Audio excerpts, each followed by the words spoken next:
you want this shovel? Okay. I'm taking a video of you. Today is January 12th or 13th? What is it?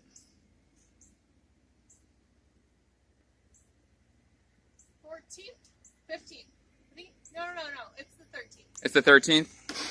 And we are celebrating Christmas at home in Ohio with our family, and it is a white Christmas. There's my dad doing some snow blowing, and I'm about to help Lauren with some shoveling. I'll talk to you guys in a second. So we just finished the whole driveway here, and I want to take you into the woods of the house where I grew up at here in Ohio. This is the inaugural video for Gavin Weekly, and these are just going to be really relaxed videos like this, pretty much unedited, just me talking about whatever, a lot of pauses and stuff, and I hope you guys like it. It's going to be just a fun and peaceful and relaxing way for us to hang out and for me not to be stressed about editing videos and stuff.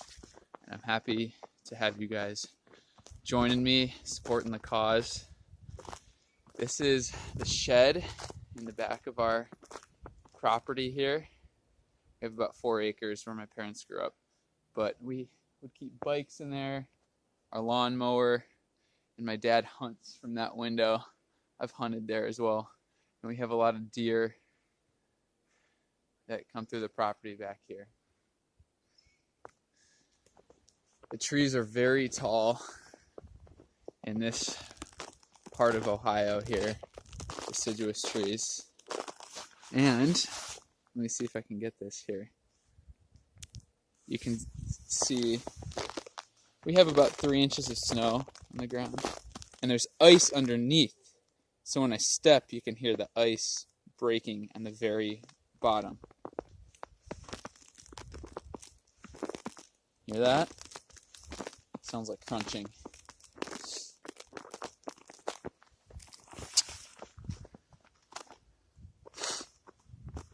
It's about 10 degrees Fahrenheit. It's pretty cold, but very peaceful. My sister and I would come back in these woods, and we used to have a tree house. We used to play. A lot of times we heat our house by wood burner. So you can see that whenever we have a tree that falls, we'll stack the wood on the ground here. I love the snow. I love the seasons. I can't imagine living in a place that doesn't have seasons. It marks your year. It makes everything so memorable. I love growing up here. Like I've said before, a lot of people make fun of Cleveland, but I love it. Oh, your nose runs when it's so cold. Check this out. This ladder here used to go up all the way up there, and that's where our treehouse was. But with time, it rotted and fell down. My dad used to hunt from up there too. My sister and I used to play up there, and now all that remains is the bottom 3 rungs of the ladder. I've thought about doing this in a video for a while, but I wanted to recite my favorite poem on the channel, and I've never gotten the chance, because to recite it, I would need to be in a cold, snowy woods somewhere. And Lauren and I only come to Ohio maybe once a year, and usually it's not snowing like this, and so I've never had the opportunity. But today I had the opportunity. So you can hear my parents shoveling snow in the background, still by the house. It's almost done in the back. But I will recite this poem, which is by classic American poet Robert Frost, and it goes like this. Actually, I'll tell you the title first. It's called Stopping by woods on a snowy evening, I believe. I think this was written in the early 1900s. Whose woods these are, I think I know. His house is in the village, though. He will not see me stopping here to watch his woods fill up with snow. My little horse must think it queer to stop without a village near, between the woods and frozen lake, the darkest evening of the year. He gives his harness bells a shake to ask if there is some mistake. The only other sound's the sweep of easy wind and downy flake. The woods are lovely, dark and deep, but I have promises to keep, and miles to go before I sleep, and miles to go before I sleep.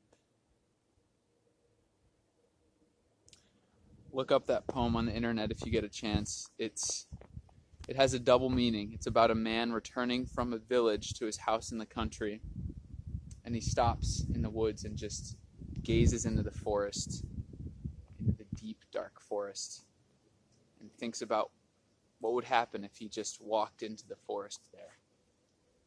The forest kind of calls to him, but he can't. He has responsibilities at home, probably a family to feed, probably bringing supplies, food home from the village. So it has that sense, but it also has the sense of life, as in maybe he wants to end his life. Maybe the woods are calling to him to disappear. But also he can't. He has responsibilities. He has a family long term for years and years that he has to provide for. And so at the very end of the poem, when he says miles to go before I sleep, that could mean miles in a day that he has left to travel before he can sleep that night.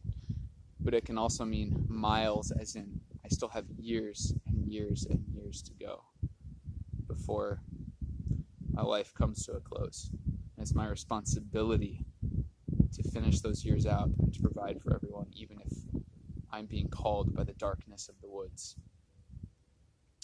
Anyway, that's how I take the poem. I think it's beautiful. The rhyming scheme is perfect. Perfect. And the double meaning is truly beautiful. So as I walk back to the house, the last thing I want to show you before ending this Gavin Weekly, we moved to this house here in Ohio from Cleveland. We used to live more in the city. We moved to the country in '92.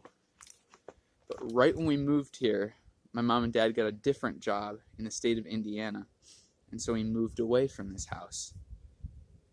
We were only in Indiana for a year, and our house didn't sell here. So we actually moved right back into our house, which is great. But when we didn't know that, when we thought that we would never see this house again, my dad carved all of our initials into two trees. This one here, and this one here is where my mom and my dad's initials are. So myself and my sister, and my parents here. This place is where I grew up. This is a place that I love.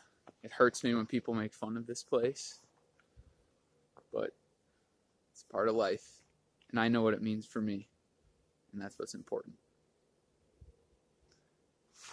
So that's it, guys. It's been a fun little experience vlogging with you guys on Gavin Weekly.